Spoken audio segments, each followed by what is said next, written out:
Hello students, कैसे हैं आप लोग। उम्मीद करता हूँ सभी लोग ठीक होंगे।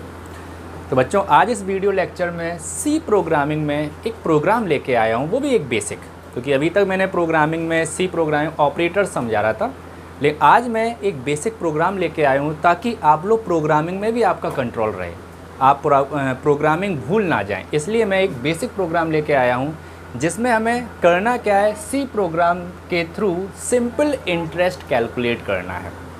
बच्चों, प्रोग्राम तो बेसिक है, फॉर्मूला बेस्ड है, इसमें कोई खास लॉजिक नहीं लगेगा, लेकिन क्योंकि जो बिगिनर्स हैं, जो बिल्कुल शुरुआत है जिनकी प्रोग्रामिंग की, उनके लिए ये इम्पॉर्टेंट है, क्योंकि वो यहाँ से ये सीख सकते हैं कि हमें क्या वेरिएबल्स लेनी है, क्या उसमें कैसे प्रिंटिंग करानी है और कैसे हम उन वेरिएबल्स की प्रोसेसिंग करेंगे। ठीक है ना। तो बच्चों, कोई भी प्रोग्राम मिलता है, जैसे हमें सी प्रोग्राम में सिंपल इंटरेस्ट निकालना है, तो सबसे पहले इसका फॉर्मूला, सबसे पहले हम लोग क्या देखेंगे, इसका फॉर्मूला क्या होता है, SI equals to principal into rate into time divide by 100।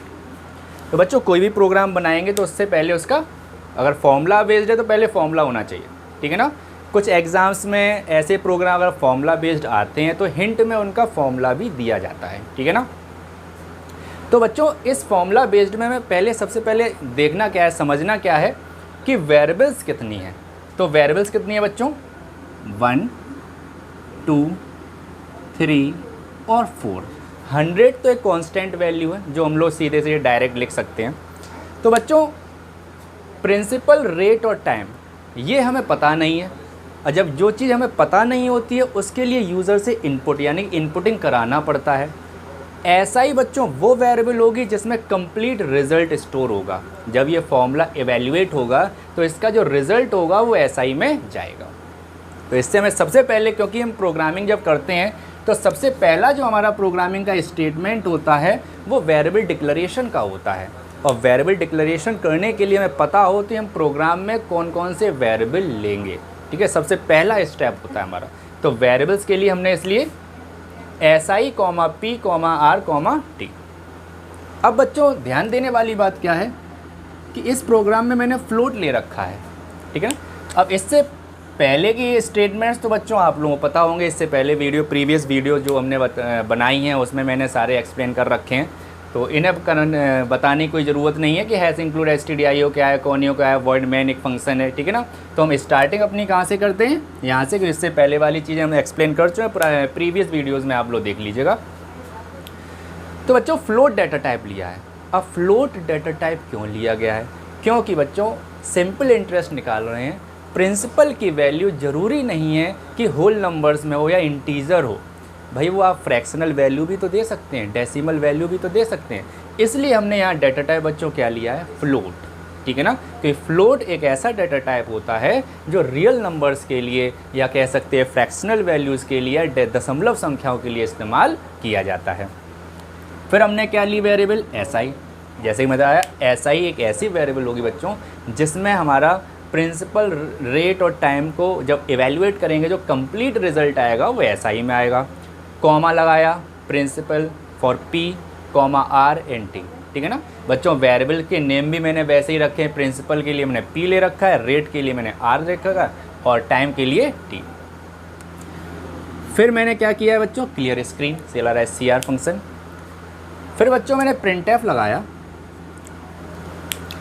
printf में मैंने मैसेज दिया, enter the value for principal P, R, T, क्योंकि बच्चों हमें वैल्यू इनपुट किसके लिए करानी है, PRT के लिए। याद रखिएगा, SI में रिजल्ट जाएगा। कुछ बच्चे कंफ्यूज होकर SI क्या भाई इनपुट करा लेंगे, जो नहीं जानते होंगे, उन्हें ये लगेगा नहीं वेरिएबल SI भी है तो चलो SI का भी इनपुट करो, जबकि बच्चों SI में रिज़ल्ट जाना है, और रिज़ल्ट किससे इवैल्यूएट होके जाएगा, PRT से। तो मैसेज दिया, enter the value for P, R, T, और मैसेज है बच्चों इसलिए हमने इसे किस के अंदर इनक्लोज किया है, डबल कोटेशन के अंदर। उसके बाद हमने बच्चों scanf लगाया है। क्या लगाया है, scanf। scanf एक ऐसा फंक्शन होता है जिसके थ्रू हम लोग यूज़र से इनपुटिंग कराते हैं। scanf में बच्चों हमने यहाँ पे 3% f लगा रखी हैं। क्यों लगा रखी हैं, क्योंकि हमें इनपुटिंग किस किस के लिए करानी है, प्रिंसिपल, P, R और T। 3 वेरिएबल्स का इनपुटिंग यानी 3 फॉर्मेट स्पेसिफायर्स।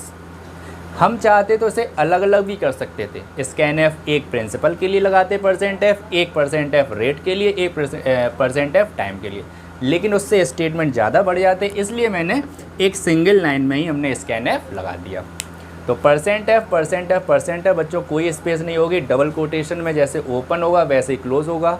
कॉमा लगाया m%p, m%r, m%t, सब वेरिएबल्स के आगे m% लगेगा, यानी एड्रेस ऑफ ऑपरेटर लगेगा। फिर सेमीकोलन जो स्टेटमेंट की एंडिंग बताएगा, फिर बच्चों जब ये इनपुटिंग हो जाएगी, ये स्टेटमेंट है आपका इनपुटिंग का, याद रखिएगा, ये है आपका इनपुटिंग।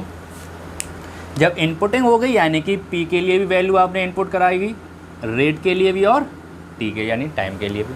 फिर बच्चों हमने फॉर्मूला लगाया SI = P × R × T divide by 100। बच्चों याद रखिएगा, जो वेरिएबल के नेम यहाँ आपने डिक्लेयर किए हैं वही आप यहाँ रखिएगा।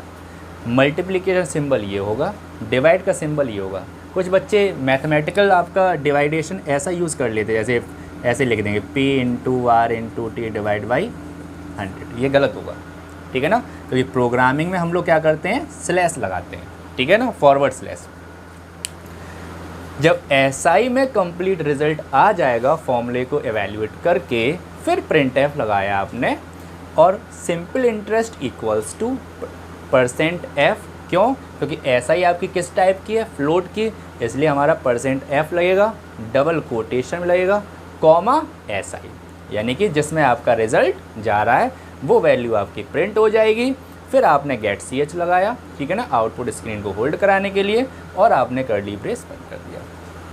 जो बिगिनर्स हैं उनके लिए ये प्रोग्राम बहुत इंपॉर्टेंट है, बहुत सी कुछ नई चीज़ें उन्हें मिलेंगी, ठीक है ना, सीखने के लिए। तो आप लोग इस प्रोग्राम से और इस टाइप के फॉर्मूला बेस्ड अब जो नेक्स्ट और भी आप ले सकते हो प्रोग्राम प्रैक्टिसिंग के लिए, जैसे एरिया ऑफ सर्किल हो गया, एरिया ऑफ स्क्वायर हो गया, एरिया ऑफ रेक्टेंगल हो गया, ठीक है ना, सरफेस एरिया ऑफ क्यूब हो गया। तो इन प्रोग्राम्स की भी आप प्रैक्टिस कर सकते हो, ठीक है ना, क्योंकि इस टाइप के अगर प्रोग्राम फॉर्मूला बेस्ड एक दो आपने प्रैक्टिस कर लिए तो आप प्रैक्टिसिंग के लिए आगे भी प्रोग्राम्स अपने प्रैक्टिस कर सकते हैं, ठीक है।